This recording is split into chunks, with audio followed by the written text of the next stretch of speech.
Welcome to Humble Beginnings, the Undrafted podcast. I'm your host, Rochelle Hamilton Jr., and this is episode 40 of the Undrafted podcast. Man, this time is flying like a doggone jet plane, man. I can't believe we're at the 40th episode of the Undrafted podcast. We got some good stuff for you on the podcast today. We're going to be talking about Super Bowl 53 and that dud of a game that happened on Sunday night. We got reaction from that. Champ Bailey and Pat Bowlen, they make Broncos history by being selected to the Pro Football Hall of Fame, the first time that's happened in franchise history. And I'm in and I'm out. Man, the NBA storyline, man, there was some lit storylines in the NBA last season. It's almost like somebody forgot to tell the NBA that the Super Bowl was going on. And what's the wave with Chef Rodaddy? I came across an article earlier this week where it was talking about certain cancers are hitting young Americans harder. And younger Americans are starting to catch certain cancers, and researchers believe they've found one of the reasons why. So I'll talk about the main culprit in that. And this is some bulljive. You know, Roger Goodell, this dude, he's a great businessman, but he said something about Colin Kaepernick last week at some of the press conferences during Super Bowl week that just really kind of rubbed me the wrong way. And I'll talk about that. And this is some bulljive. So without further ado, we're going to go ahead and get started with The Low with Ro.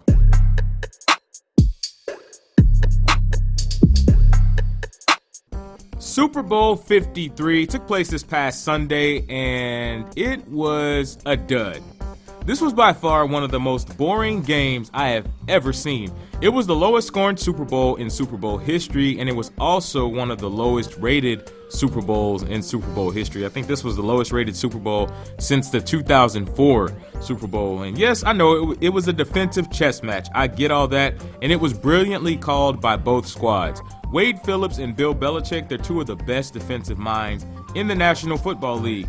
But I really can't help but feel that NFL fans were kind of robbed in this game, and really the NFL needs to go to jail for robbery because they robbed the Saints on that bulljive no call in the NFC Championship game. Because personally, I believe the Saints would have given a little bit better of a game, but they've robbed my offseason in particular because now I have to hear all these sports analysts and experts, quote unquote, get all googly-eyed over Tom Brady yet again.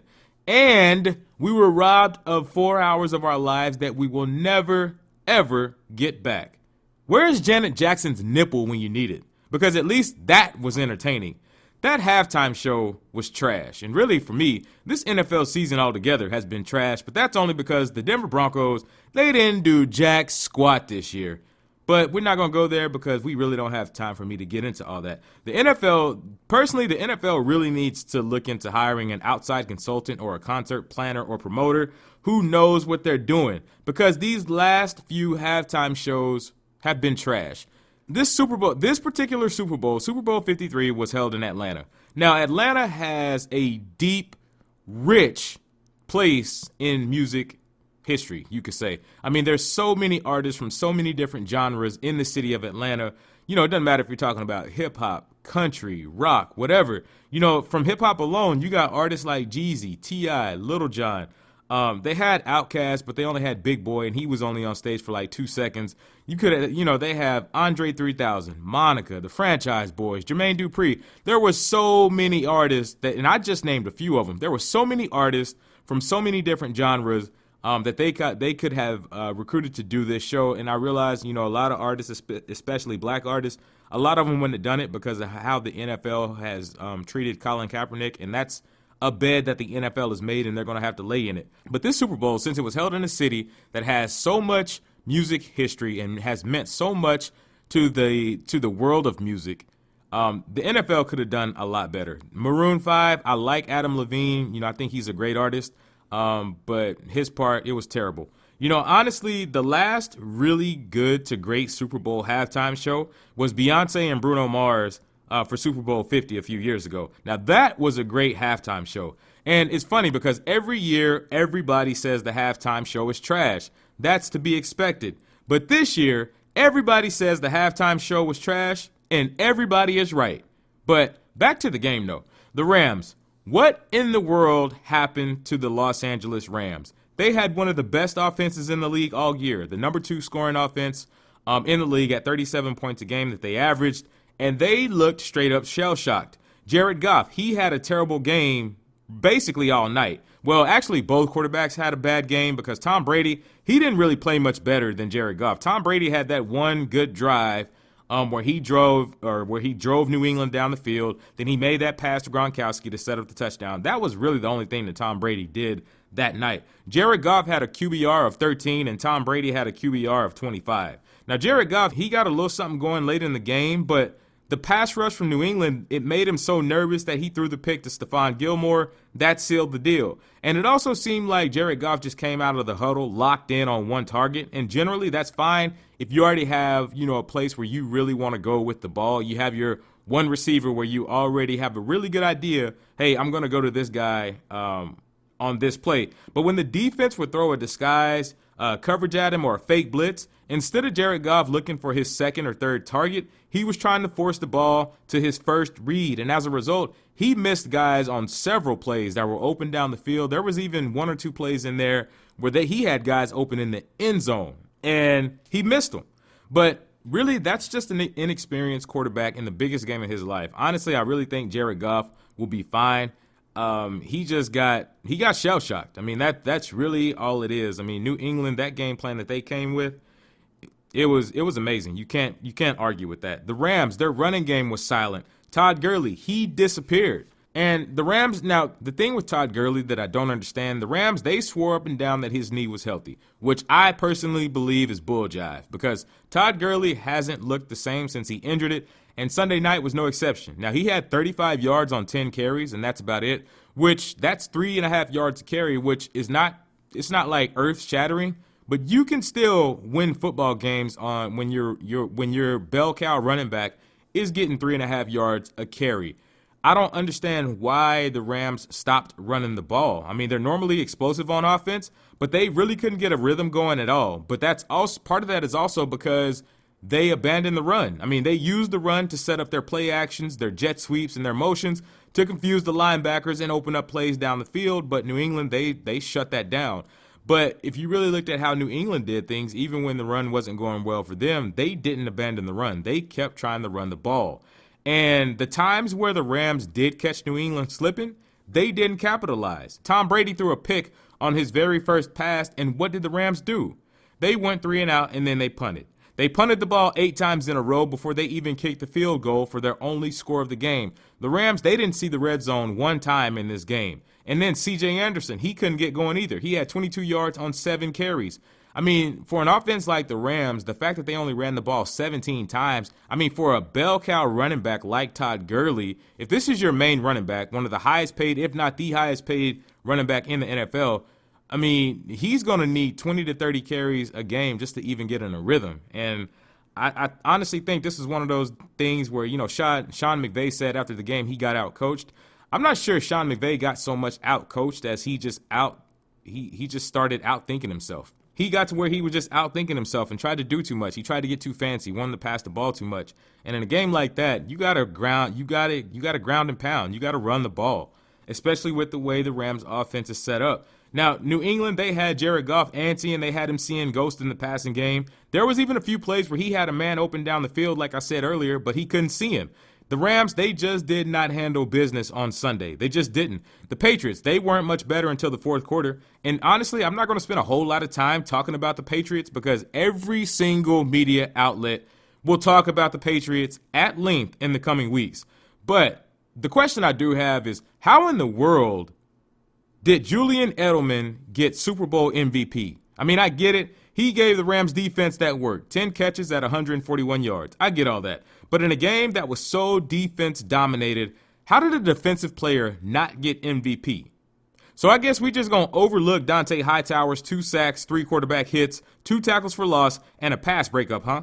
Or how about Kyle Van Noy? He had 3 pass breakups and a forced fumble. Or even Stephon Gilmore. He was a blanket in coverage all night. And then he came up with the interception that basically sealed the deal for New England. Now, if coaches were eligible for Super Bowl MVP, Bill Belichick would have won it hands down. That game plan that he had Sunday night was genius. It was pure genius. And I am not a Patriots fan at all. I'm not a fan of Bill Belichick at all. but you got to give respect where respect is due. As far as the Patriots, though, Patriots fatigue is real here at the Undrafted podcast. I mean, it really is. Because to be honest, I respect the Patriots, but I'm sick and tired of seeing the Patriots in the Super Bowl. I'm just going to be honest. But the defense that Bill Belichick and Brian Flores put together on Sunday, that was huge. They confused Jared Goff with so many different looks that he felt like they were blitzing more than they actually were. Now, they showed blitz a lot of the time, but they would just drop back in coverage more than he expected. They used stunts and different coverages and things like that to stop the Rams, especially on third down. They threw everything in the kitchen sink at Jared Goff in the Rams offense, and it just proved to be too much in the end. Now, as far as the Rams goes, like if I'm a Rams fan, which I'm not, now if I was a Rams fan, I honestly wouldn't panic. I mean, if you're a Rams fan, you don't have any reason to panic. The Rams will be back. I have no doubt about that. They got a bright future ahead of them. What happened Sunday, that's just a young, inexperienced team going against a squad who, I mean, the Super Bowl is like second nature to Tom Brady and the Patriots. So, I mean, they've been there before. They've been there. They've done that. I wasn't surprised really about what happened on Sunday. I was surprised about how the game played out because it was such a low-scoring game. I figured it was going to be more high-scoring than what it was, but I'm not surprised at the end result. And no, I'm not going to talk about Tom Brady at length because everybody and their mama is going to talk about Tom Brady. Next! Champ Bailey and Pat Bowlen, they were selected to the Pro Football Hall of Fame over the weekend. Now, this is huge if you're a Broncos fan. This is the first time in Broncos history that two Broncos made it to the Hall of Fame. Champ Bailey, he's the first Broncos defensive player to be elected to the Hall of Fame, and Pat Bowlen was finally selected, and to be honest with you, it's actually a few years late, given how much Pat Bowlen has done for the league, but no complaints because he's in, and that's all that counts. Now, Pat Bowlen, over the years, has told people close to him how much it would mean to him if he were elected alongside one of his former players, and he got his wish. Now, Pat Bowlen, he's been out of the public eye for the most part for the last 4 or 5 years because he's fighting Alzheimer's. So, our thoughts and prayers are with him. But his kids, they went to the Hall of Fame honors, and, they did the whole knocking at the door thing. So they represented him at the NFL honors over the weekend.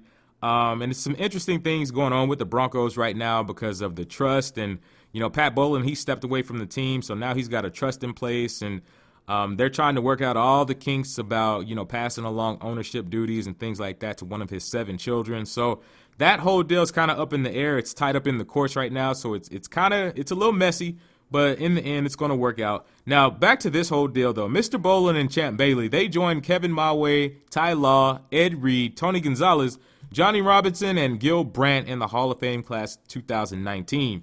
Now, Champ Bailey and John Elway, they are the only first ballot Broncos in the Hall of Fame. Throughout NFL history, Denver's been underrepresented and disrespected when it comes to the Hall of Fame selections, but that tide has really kind of started to turn steadily over the last decade. So Champ Bailey and Pat Bowlen, they now join the other 5 members in the Hall of Fame for the Broncos: John Elway, Gary Zimmerman, Floyd Little, Shannon Sharp, and Terrell Davis. So that gives the Broncos a total of 7 members in the Pro Football Hall of Fame. Now, as far as Mr. Bowlen goes, or Mr. B, as the players know him, he was instrumental in procuring TV deals and increasing the game's international reach.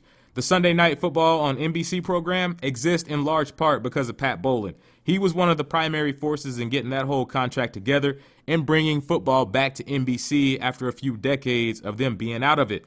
Now, it worked because Sunday Night Football is the highest rated show in its time slot in all of television. And then there's also the NFL on Fox. The NFL on Fox exists today in large part because Pat Bowlen was one of the primary pioneers of that contract back in the 90s to help grow the NFL's appeal.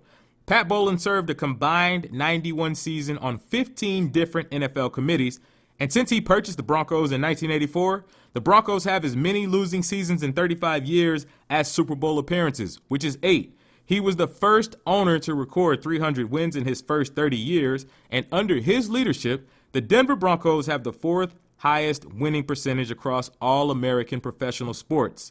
Then we bring it over to Champ Bailey. Man, I used to love watching Champ Bailey shut down opposing wide receivers every single week. Champ Bailey was selected to 12 Pro Bowls in his career, the most in history by a cornerback. Now, his 2006 season was possibly the best individual season by a defensive back ever.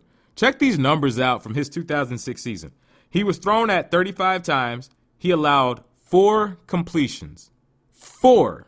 2 passes defensed, 10 interceptions, 1 which was returned for a pick 6, 98 tackles, and 84 of those were solo.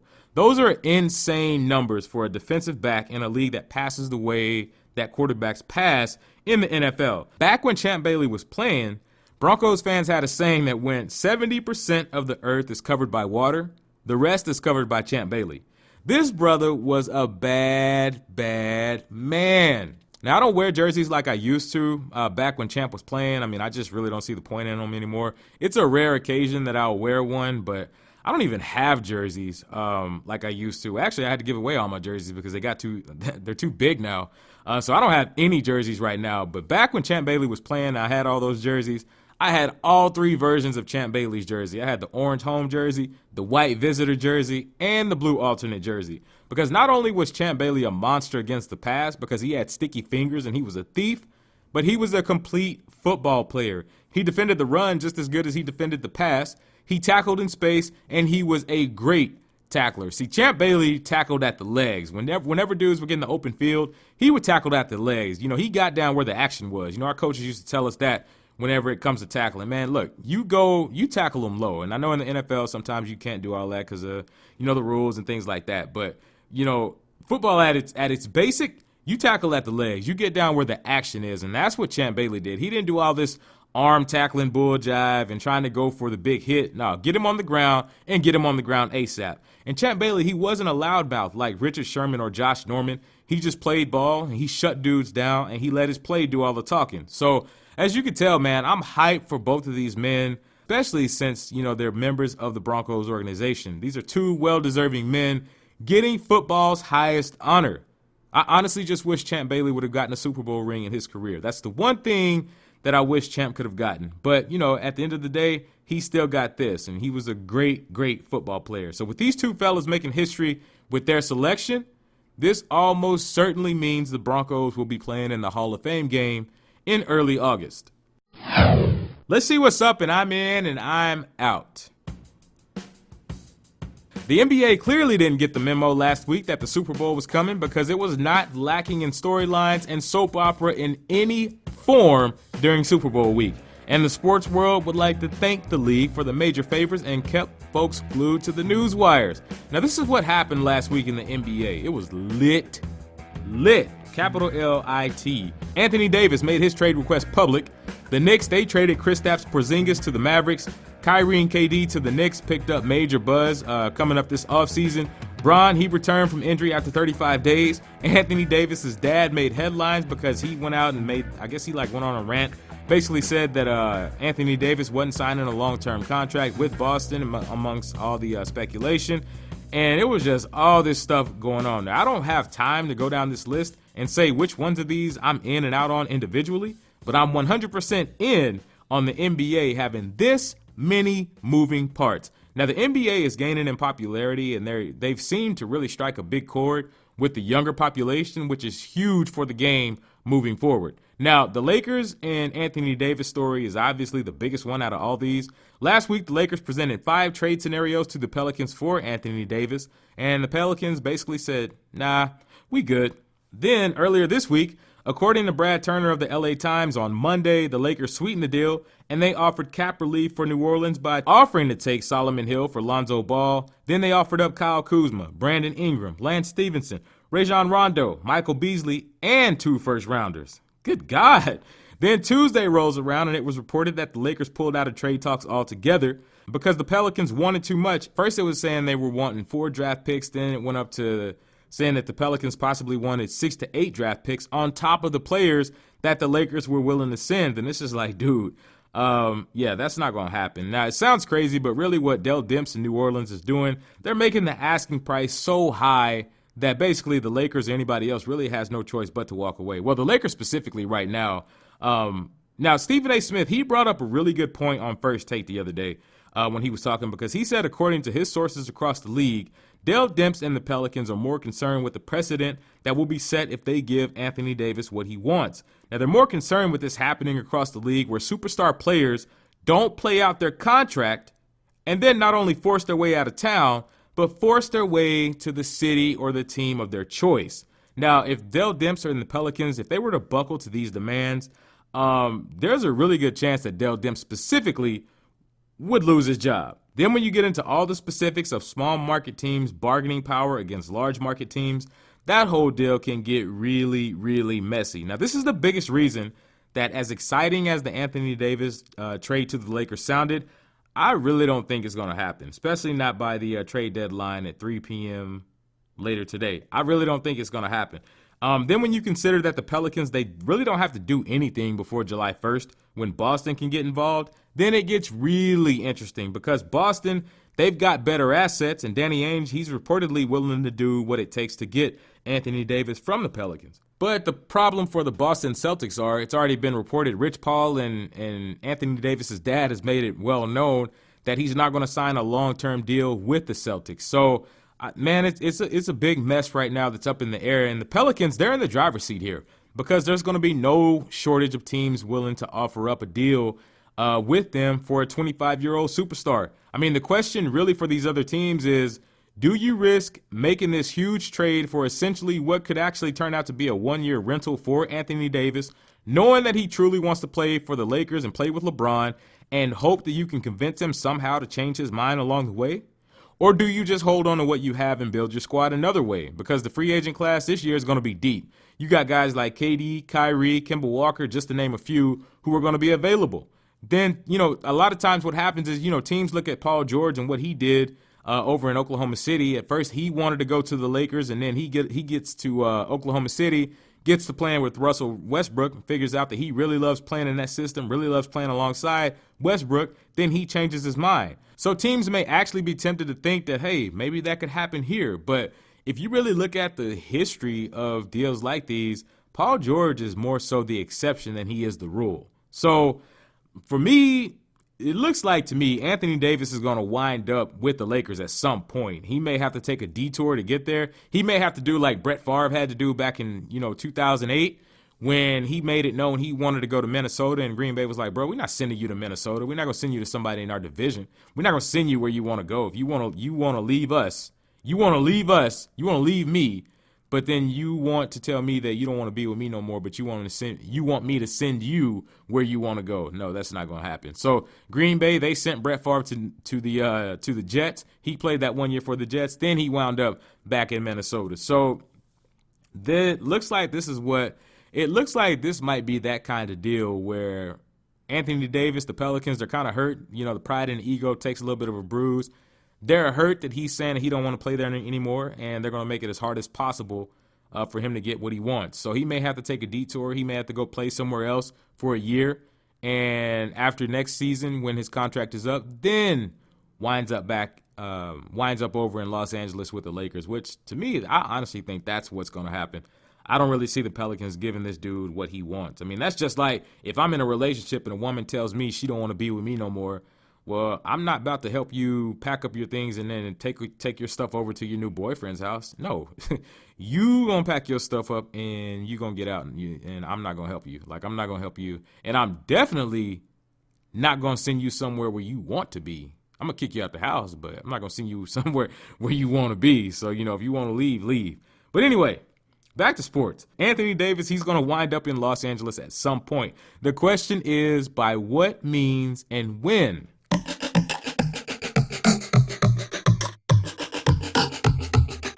What's the wave with Chef Rodaddy? Now, this is the part of the podcast where I talk about the importance of becoming more active and staying active and paying better attention to what we're putting inside our bodies. Yes, this is a sports podcast. Of course it is. And part of sports is being mindful of what you're consuming and how it's affecting your body. Now, it's no secret that obesity is a problem in the U.S. Researchers now believe that obesity may be to blame for certain cancers becoming more common among younger Americans. Now, according to Time magazine, rates of 6 different cancers that are associated with obesity increased among adults ages 25 to 49 between 1995 and 2014. Now, these 6 cancers discussed were colorectal, uterine, gallbladder, kidney, pancreatic, and multiple myeloma, which is a type of blood cancer. Some cancers have a mostly clear cause, like smoking for lung cancer or HPV for cervical cancer. Many happen through chance, genetics, lifestyle, and health factors. Here's how excess weight can cause or promote cancer in several ways. It can increase inflammation, which has been found to fuel cancer cell growth. Obesity can also alter levels of sex and growth hormones, as well as insulin. This can spark growth factors that allow cancer cells to increase. Now, some fatty foods like processed meat and snacks, they've been independently linked to cancer. Now, to give you an example of how this is affecting younger people, check this out. The risk of colorectal, uterine, and gallbladder cancers has doubled for millennials, which is my generation, compared to baby boomers who are now 50 to 70 years old when they were our age. So basically, us millennials now, our risk for these cancers, colorectal, uterine, and gallbladder, has doubled, more so than what it was for our parents when they were our age. Now, the best way to fight these risks, which in this case, obesity plays a significant role, is diet and exercise. And I know it sounds like a broken record. Trust me, I know. But this is an important broken record, probably the most important broken record that you will ever hear in your life. Now, you'll never be able to fully eliminate the risk of cancer because obesity isn't the only factor. Genetics, environment, and other issues come into play. But the obesity part of it, this part of it, you can control. You can be more mindful of what you eat because this whole thing begins and ends with what you eat. You can go, because here's the thing, man, you can go work out all day and all night, but if your diet is trash, you are wasting your time. You can start off by making small, simple changes, eat more fruits and veggies, and then expand on it from there. I mean, me personally, I eat 3 to 4 servings of vegetables and fruit a day. I drink 1 gallon to 1.5 gallons of water a day. And that's another thing you want to do. Drink water. Drink plenty of water. Keep your system flushed. Keep your kidneys flushed. Drink as much water as, I ain't gonna say as much water as possible, but you don't have to drink 1 gallon to 1.5 gallons of water a day. That's just what I do because I built up to that. But just drink more water. And the more water you drink, the more your body will crave it. And then you'll get to a point where really all you want to drink is water. I mean, I can't tell you the last time I had a soda, and I used to drink soda all the time, but man, I can barely stand the taste of a soda now. So when it comes to water and keeping your body hydrated, keep your system flushed, drink plenty of water, get plenty of fruits and vegetables. Those are small changes that you can make and just expand on them over time. Now, this article also discussed how obesity can alter hormones, and that's a huge, huge deal for both men and women. Now, when it comes to hormones, I can only discuss it from a man's point of view because, well, you know, I'm a man. Now, testosterone. Testosterone is a main hormone that is critical to men's overall health, and low levels of it can be linked to other health conditions in men. Diabetes, metabolic syndrome, obesity, and high blood pressure have all been linked to testosterone deficiency. Now, low testosterone isn't the main cause of these, and replacing it isn't the only answer. But the link between them should be a wake-up call to men, because these are all interconnected. For instance, diabetic men are more likely to have low testosterone, and men with low testosterone are more likely to develop diabetes. Testosterone helps the body's tissue take up more blood sugar in response to insulin resistance, so they need more insulin to regulate blood sugar levels. It's the same with obese men. Obese men are more likely to have low testosterone. Men with low testosterone are more likely to become obese. Now, low testosterone doesn't guarantee obesity, but it does make it more likely. Now, why is obesity such an enemy to testosterone? Because fat cells metabolize testosterone to estrogen, killing your testosterone levels. So yes, basically, in layman's terms, if you don't know what metabolize means, basically, fat cells, the more fat cells you have, it's literally turning your testosterone to estrogen. Now, men have minimal amounts of estrogen in their bodies, just like women have minimal amounts of testosterone in their bodies. And this is why I've heard several women at the gym say, you know, they don't want to lift a lot of weights because they don't want to basically look like a man. And let me just kill that. Let me just kill that myth right now. The only way a woman will ever have to worry about lifting so much weight to basically look like a man is if she's taking steroids or if she's taking testosterone to help grow that kind of muscle. The average woman does not produce enough testosterone in her body to make her look like a man, quote unquote. So basically, if you're just an average woman and you're lifting weights, all it's going to do is just tone you up, and it's just going to add more to those curves. You're still going to keep your femininity. You're still going to, quote unquote, look like a woman. all it's going to do is just tone you up, and it's just going to add more to your feminine physique. It's not going to make you look like a man. It's not going to make you all muscly and everything else. The women that you see doing stuff like that, they're taking supplements specifically for things like that, which the average woman is not doing. But back to this whole deal. Now, for men, the more fat cells you have, it literally turns your testosterone to estrogen. It increases your estrogen levels and decreases your testosterone levels. Now, another way that low testosterone and obesity can affect men, and this is the biggest one for us dudes, and trust me, I know because I'm a dude, this is the biggest one. This will get your attention if you're a man. Obesity and low testosterone can affect your libido, aka your sex drive. Yeah, got your attention now, huh? Yep. So you definitely want to get it together, fellas. Now, if you're already rocking her world, hey, do your thing. But I guarantee you, if you're already rocking her world, she ain't gonna mind if you want to rock it a little bit more. Now, if you're not rocking the world, or if you just, let me let that go. So in this instance, what can you do about it? If your libido is down or your sex drive is down, what can you do about it? Well, the first thing you can do is change your eating habits. Eat more green leafy vegetables, specifically cruciferous vegetables. Now, I said this earlier, that fat cells metabolize testosterone into estrogen in men, right? Well, these veggies, cruciferous veggies, they decrease estrogen levels in men and therefore help regulate and increase testosterone levels. Now, what veggies are in the cruciferous vegetable family? Broccoli, kale, cabbage, cauliflower, bok choy, garden cress, Brussels sprouts, collard greens, radishes, and other similar green leafy veggies. Now, if you want the complete list of cruciferous vegetables, all you got to do is get on Google, and the list is long. It's like 20 or 30 of them in there. Now, when I read the whole list, the majority of them I hadn't tried. But when it comes down to these vegetables, basically broccoli, cabbage, cauliflower, Brussels sprouts, and collard greens, those are my staples when it comes to these. And I already know what some of y'all are thinking with the greens.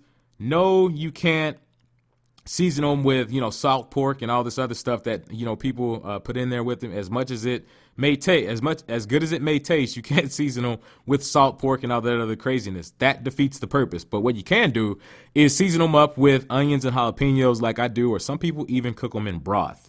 That I've never tried that, but I hear it's really, really good. Now, with these cruciferous vegetables, they destroy estrogen levels in men.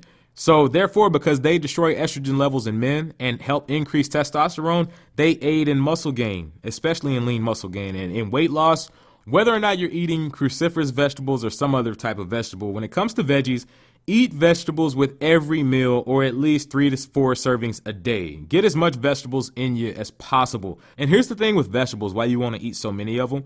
Well, we already know about the vitamins and minerals and the health benefits and things like that. But when you talk about calories and carbohydrates and things like that, they help fill you up without all the calories and all the craziness. Because like with broccoli, I think, broccoli and like spinach and things like that, broccoli literally has like 10 to 20 calories a serving. So basically you got to eat like a truckload of broccoli before you even get to like 200 or 300 calories. So, vegetables help fill you up without giving you all those extra calories. So just get you some lean protein and some good vegetables. And, if you need a carb, get something like a small serving of sweet potatoes or a small serving of jasmine rice and get that off in there. And I've talked about the food aspect of it. Now, as far as the gym, when it comes to the gym, if you're trying to lose weight, well, actually, let me refocus that. Let me stop saying if you're trying to lose weight. Don't focus so much on weight loss. Focus on fat loss, because that's the issue here. It ain't actually weight. Because you can be, 5'9", 5'10" as a man and be 250 pounds. And if you're mostly muscle, and if a lot of that is muscle, you're fine. Focus on body composition. Don't focus so much on the scale, because the scale only tells you part of the story. The scale is like a good barometer, but focus more on fat loss. Get your body fat percentage down, because that's the killer. High body fat is what causes these issues. The heart attacks, the strokes, high blood pressure, high cholesterol. And I'm talking about these cancers and things like that. It's the high body fat that is the culprit. So don't focus so much on weight loss. Focus on fat loss. So when it comes to the gym, if you're trying to lose body fat, weights and cardio, period. No questions asked. You got to mix them up. Lift heavy weights, not just those high reps. I mean, I hear a lot of people say, when it comes to lifting weights, I don't really want to bulk up. I don't want to add a whole lot of muscle. I just really want to, shed body fat. And that's fine, but mix them up. Don't just get in there and do 15 to 20 reps every set. Mix it up, strength train, lift for volume as well, because here's the thing. As you build muscle, you're automatically going to burn fat. But see, when you build muscle burns more calories when you're just sitting around doing nothing than fat does. So the more muscle you build, the more calories you're burning even at a sedentary state when you're just sitting around. So the more muscle you build on your body, the more fat that you're going to burn. And also with weight training helps your skin when you're losing weight because it helps with skin elasticity. Basically, when you gain a lot of weight, your skin stretches out because the body has to compensate for all this extra space that's being taken up inside of it. So your skin stretches out. And what happens is a lot of times you'll see these pictures of people who have lost a drastic amount of weight, in a short amount of time. And then they kind of have that, that soft kind of drawed up look. That's because they got that flabby skin, but they haven't really built any muscle up under it. And when you talk about losing weight at a drastic rate, you really don't want to lose a whole lot of weight in a short amount of time, because when you lose a lot of weight in a short amount of time, you're losing fat and muscle. You want to preserve the muscle. You just want to lose the fat. But I'll talk about all that. I'll talk about that more in detail on another podcast soon. But weight training helps your skin stay tight. It helps with your skin elasticity. So that's another reason why you want to add weight training to your regimen if you're trying to lose fat. Do compound exercises, squats, deadlifts, things like that. Do those often, because with these compound exercises, these help you become stronger overall, but they also help shed pounds more efficiently because they use multiple muscle groups, which burns more calories. When it comes to cardio, personally, I do cardio about 4 to 5 times a week. But if you don't have that kind of time, do cardio, anywhere from 2 to 4 times a week, and at least 30 minutes each round. Now, if you're truly trying to lose fat and you want to do it more efficiently, you should do around 40 to 45 minutes of cardio each round, because you don't truly start burning the stored fat in your body until after 30 minutes of moderate to heavy exercise. And when it comes to cardio, mix high intensity cardio like sprints with endurance, because don't just get on a treadmill and run for like 40 or 45 minutes. Not only is that boring, but really when your heart gets that steady rate, it's not burning as much calories as it would if like you're sprinting. Because basically with sprints and high intensity cardio workouts, you're pushing your body to an intense state, which gets your heart rate really racing. And then when you take those breaks, it's slowing it down. So it's really kind of making your body work, and it's throwing different things at your body, and it's kind of shocking it. So it's kind of like keeping your body guessing, and that's what helps burn the most calories. And when it comes down to sprints, man, I love sprints because you can do so many variations of sprints. I mean, you can sprint on a track, you can sprint on a Stairmaster, you can sprint on an elliptical, you can sprint on a treadmill, you can sprint on a bike. I mean, you can do so many variations with sprints that, I mean, you really won't have a problem getting bored. You can sprint for like 30 seconds and walk for 30 seconds. You can sprint for 30 seconds and walk for 20 seconds. You can sprint for 40 seconds and walk for 20 seconds. However you want to mix it up, that's what you can do. And then you mix some endurance training in there as well. When it comes to endurance training, one thing that I really like to do, I like to run at a steady state where it's not like a state where my body's comfortable with. It's like a steady speed that's like really kind of challenging my body. I like to run that for like 2 minutes and then walk for a minute and then do that again. I like to do that for about 15, 20 minutes at a time. Man, when I tell you, when you do it like that, you will sweat buckets. You will sweat buckets. Now, mixing it up like that, that's what's going to help take the fat off of you, especially belly fat. And I'll talk next week why belly fat is the most dangerous type of fat for both men and women. Trust me, man, belly fat is the devil. Belly fat is the devil. And with this fat demon, we can kill this fat demon, y'all. We can truly kill this fat demon. What we have to do is we have to change our thinking. We have to change our diet. We have to change our habits. But we can kill this fat demon, y'all. And we better kill this fat demon before this fat demon kills us. Now for the last segment, this is some bulljive. Roger Goodell was asked about the status of Colin Kaepernick in a press conference last week, and in response, he said Colin Kaepernick would be on a team if teams felt he could help them win. Now, I understand Roger Goodell is in a position where he can't really say a whole lot because of Kap's ongoing collusion lawsuit against the league. But this right here, this is some bulljive. Now, just a sample, I'm just going to give you a sample of some of the quarterbacks who have been signed to teams or who are on teams since Colin Kaepernick has basically been locked out of the league. Mark Sanchez, Cody Kessler, Josh Johnson, Blaine Gabbert, Brock Osweiler. Nathan Peterman got a starting job last season with the Bills, and Nathan Peterman was terrible. But I'm supposed to believe that Colin Kaepernick can't help a team win. I'm supposed to believe that he's worse than these dudes? A dude who was one throw away from winning the Super Bowl can't help a team win. Yeah, okay. In his last season, he played in 12 games and threw 16 touchdowns against 4 interceptions and over 2,200 yards. And here's the thing with Colin Kaepernick. People aren't even saying bring him in and make him the starter off top. You know, we're not even saying you got to bring him in and just make him the starter. Can you at least bring him in and let him get a workout? Let him throw some passes around. Let him get with the receiver. They can practice some routes and things like that. Let him break down some film or let him go through some quarterback drills and then, just kind of see from there. If it's truly a football decision, why can't he get something like that? It's like, wow, you won't even do that? You won't even bring him in to see how he looks? Now some people have said if you bring him in as a backup, then it's hard to have two systems on offense. That right there is bull jive because the Broncos, they did that in 2010, at the end of 2010 and the majority of 2011 with Kyle Orton and Tim Tebow. And you couldn't have had two more different quarterbacks than those two right there. And they switched up their offense on the fly. The Tennessee Titans, they just did it recently with Marcus Mariota and Blaine Gabbert. Again, two completely different styles of quarterbacks.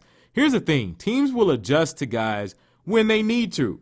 The teams that have brought Colin Kaepernick in, they've asked him about his life. They've asked him about his protest. And then basically when they didn't hear what they wanted to hear, they left it at that. Now, the problem that I have with that is, here's a guy who doesn't have a criminal past. Here's a guy who hadn't caused a lot of problems on the criminal side. But yet and still, this is a league where we've seen guys that have had checkered past get second, third, and fourth and fifth chances. This, like I said, Colin Kaepernick doesn't have a criminal past. He hasn't been in trouble. He doesn't have a checkered past, but it's his political stance that's being held against him. Roger Goodell, saying that this dude basically can't help a team win, but these teams are still signing guys who are trash, stop it. That's that bull jive. Well, that's going to do it for episode 40 of the Undrafted podcast. I want to thank my Lord and Savior Jesus Christ for blessing me with the gifts, the talents, and the resources to do this podcast. Thank you for taking time out of your day to tune in. Don't forget, you can follow the Undrafted podcast on Instagram at the Undrafted podcast or on Twitter at RoadForShowPro. And I don't have a Bible verse for you today. I actually want to encourage you to read a few chapters. Read Exodus 14, where it talks about Moses and the Red Sea and, the freedom of the Israelites. And it shows how God really shows up and shows out. And then also Romans 8, which talks about like if you're going through present struggles and things like that, how God can lead you through those struggles, how he can take the mess you're in and turn it into your message, or how he can take the test you're in and turn it into your testimony. And remember, do your best and let God handle the rest. Be blessed.